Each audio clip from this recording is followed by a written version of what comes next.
So one of the main things that you talked about during your chat, Miranda, was the need to build trust and how trust is completely integral to the relationship that finance and banking have with their clients and with the rest of the world. How exactly do we go about building that trust? Building that trust meaning listening.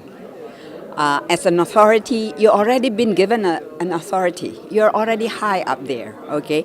If you have empathy to listen to the concern of the market, of the players, of so many stakeholders, then you'll be in a better position to make a tough regulation. But if you don't listen, then first of all, and first and foremost, maybe your regulation is not completely right, okay? Somehow it's lacking here and there. But secondly, nobody trusts that you understand the real problem, right?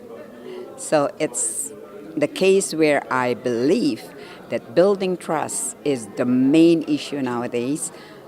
If trust is there, you can make as tough regulations as you may want to make because you think you need it. You understand sometimes more on the macro global impact rather than just the individual investors. But the investors' concerns are also being taken into account for a more effective regulation. And this is all about striking that balance between regulation and giving the market freedom to grow and to expand, isn't it? I don't believe of the extremes. I don't believe of the polarization that you choose either free market or you choose regulation. It must be somewhere in between. Where the line is going to stay really depends, in my case, in my view, on the situation of the global economy. You know, when the economy is okay, maybe you can be a little bit loosened and leave the market goes as it wants. But if the crisis has started to show that there will be, something to be concerned of, then you can be a little bit stricter in your rule.